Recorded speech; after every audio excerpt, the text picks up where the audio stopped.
सरदार पटेल का जब निधन हुआ तब वो 75 साल के थे। निधन से 3 दिन पहले ही वो दिल्ली से मुंबई गए थे, क्योंकि सरदार पटेल बहुत बीमार थे और डॉक्टरों ने उन्हें उस उम्मीद से मुंबई ले जाना तय किया कि शायद मुंबई का मौसम उनकी तबीयत में थोड़ा सुधार ले। लेकिन ऐसा नहीं हुआ। 12 दिसंबर 1950 को सरदार पटेल वायुसेना के डकोटा विमान से मुंबई गए। एयरपोर्ट पर उन्हें छोड़ने के लिए तत्कालीन राष्ट्रपति राजेंद्र प्रसाद, तत्कालीन पीएम जवाहरलाल नेहरू भी आए थे। लेकिन मुंबई पहुंचने के 3 दिन बाद 15 दिसंबर 1950 की सुबह 3 बजे सरदार पटेल को दिल का दौरा पड़ा। करीब 4 घंटे तक वो बेहोश रहे। उसके बाद जब उन्हें कुछ होश आया तो उन्होंने अपनी बेटी मणिबेन से पानी मांगा। मणिबेन ने उन्हें गंगा जल में शहद मिलाकर चम्मच से पिलाया और सुबह 9:37 पर सरदार पटेल ने अंतिम सांस ली। सरदार पटेल के निधन के बाद क्या हुआ, आपको वो भी सुनना चाहिए, पैरों तले जमीन निकल जाएगी। पटेल के निधन के 1 घंटे बाद ही संसद की बैठक बुलाई गई और वहां पर नेहरू ने पटेल के निधन के बारे में सदन को बताया।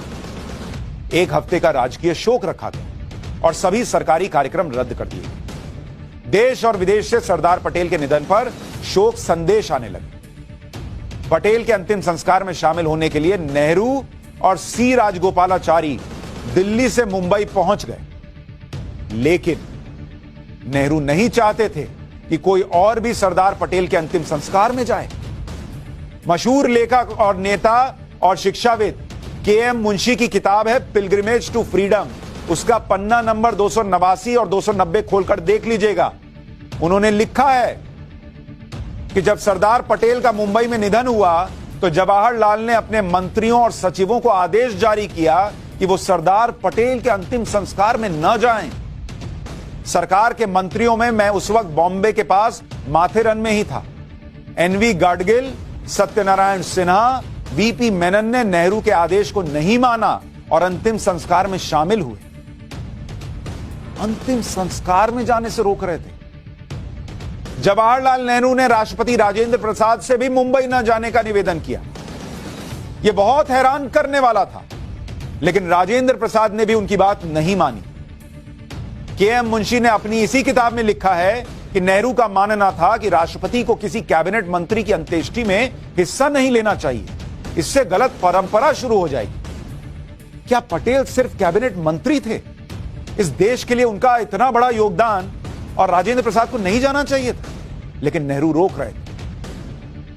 हालांकि अच्छी बात यह है कि राजेंद्र प्रसाद वहां गए और सी राजगोपालाचारी और राजेंद्र प्रसाद ने वहां पटेल की चिता के पास भाषण भी दिया, जिसमें राजेंद्र प्रसाद ने कहा कि सरदार के शरीर को अग्नि जला तो रही है, लेकिन उनकी प्रसिद्धि को दुनिया की कोई अग्नि जला नहीं सकती। सरदार पटेल के करीबी रहे वीपी मेनन के साथ काफी अरसे तक काम करने वाले ब्यूरोक्रेट एम.के. नायर ने अपनी किताब the story of an era told without ill will में लिखा है कि जैसे ही नेहरू को पटेल के निधन के बारे में पता चला, नेहरू ने 2 सरकारी नोट गृह मंत्रालय को भिजवाए। ये नोट वीपी मेनन के पास पहुंचे तो उस वक्त गृह मंत्रालय के सचिव थे वो। पहले नोट में नेहरू ने मेनन से कहा था कि सरदार पटेल जो सरकारी कैडिलैक कार इस्तेमाल कर रहे थे वो अगली ही सुबह विदेश मंत्रालय को भेज दी जाए।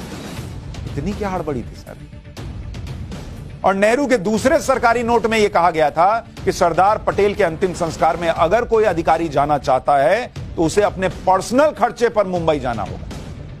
उस वक्त गृह मंत्रालय के बहुत सारे अधिकारी सरदार पटेल के अंतिम संस्कार में शामिल होना चाहते थे। बाद में गृह सचिव मेनन ने सभी को एक साथ बुलाया और करीब 12 अधिकारियों को अपने खर्चे पर मुंबई लेकर गए। जब नेहरू को यह बात पता चली तो वो मेनन से बहुत चिढ़ गए। वो लिख रहे हैं, किताब में लिख रहे हैं, बॉस, सरदार पटेल की अंत्येष्टि में लोग ना चाहें, ये क्या सोच है भाई, मैं तो समझ ही नहीं पा रहा। इतना दुख होता है सुनकर और गुस्सा भी आता है। सोचिए ये सब नेहरू उस नेता के निधन पर कर रहे थे जो देश के गृह मंत्री नहीं डिप्टी पीएम भी थे और देश के सबसे मजबूत और लोकप्रिय नेताओं में एक थे। ये उनके अंत्येष्टि की तस्वीरें आपको दिखा रहा हूं। हैरान रह जाएंगे कि इसमें ये इतनी भीड़ ना हो, इतने लोग ना हो, ये भी कोई चाह रहा होगा, सोच रहा होगा। ऐसा कोई सोच सकता है? आप हैरान रह जाएंगे जब आप सुनेंगे कि सरदार पटेल के अंतिम संस्कार में कितने लोग शामिल थे। नेहरू के ये सब करने के बाद भी सरदार पटेल को अंतिम विदाई देने 10 लाख लोग आए थे। अरे कैसे रुकता है क्या प्यार। 10 किलोमीटर लंबी भीड़ थी, 1500 से ज्यादा अधिकारी शामिल हुए, कोई रोके ना रुका। सरदार पटेल का निधन बॉम्बे के बिरला हाउस में हुआ था और उनका अंतिम संस्कार मरीन लाइंस में हुआ। लेकिन यह इतिहास का वो पन्ना है जो बहुत लोग नहीं जानते।